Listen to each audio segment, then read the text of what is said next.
ये हमारा third country pavilion था जो हमने देखा। अपने पहले पाकिस्तान को विजिट किया, उसके बाद लेबनान और अब इंडोनेशिया से हम निकलकर दूसरे पवेलियंस की तरफ जा रहे हैं। देखते हैं कि क्या क्या cultural, touristic, industrial, modern and futuristic presentations and concepts लोगों ने इंट्रोड्यूस कराए हैं। चलिए आइए देखते हैं।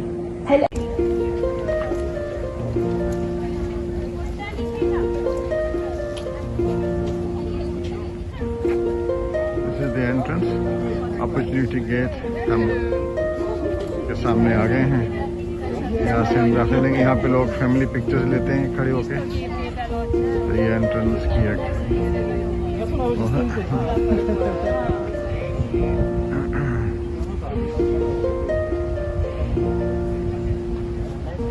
ये है यूके का पवेलियन।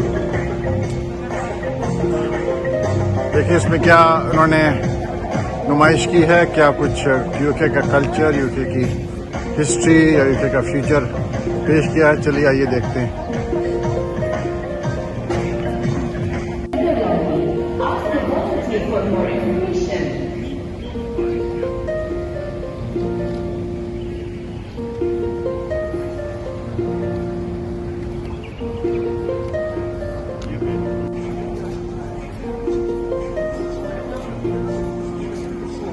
इंजीनियरिंग, अकाउंटेंसी, बिजनेस, ये है यूके का एग्जीबिशन।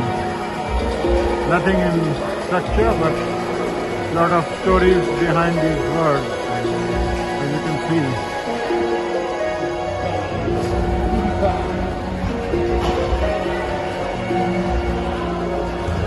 यहाँ पर लोग बैठ सकते हैं और इस चीज को, म्यूजिक को एंजॉय कर सकते हैं। और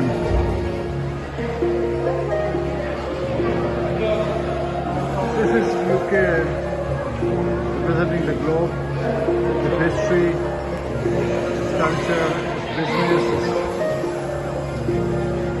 its accountancy, its banking, its accomplishment. This is all on top of the globe, I think. This is the representation. We walked up the ramp और उसके बाद ये ग्लोब में आ गए हैं। तो हम आहिस्ता आहिस्ता यहाँ से नीचे उतर के एग्जिट करेंगे।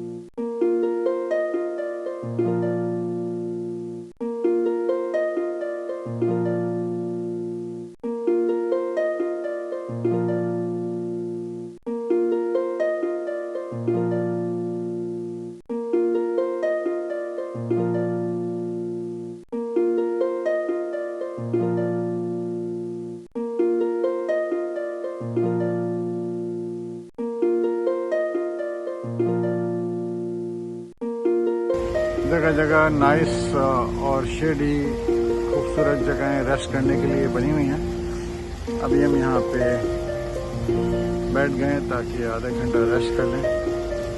दर्जा हरारत जो है तकरीबन 25-26 है इस वक्त। और सुबह का हम यहाँ 10:30 बजे पहुँच गए थे और अब तकरीबन 1-1.5 घंटे से इधर हैं। तो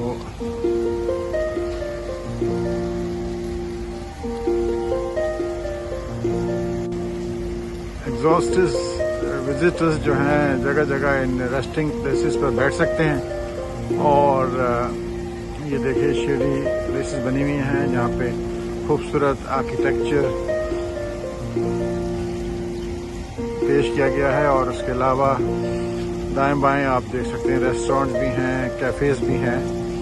तो लोग यहाँ पे अभी हमारी पार्टी खुसूसन बैठ गई है 1-8 घंटे के लिए। तो रेस्ट करें, तकरीबन आधा घंटा तो रेस्ट ज़रूर करेंगे हम।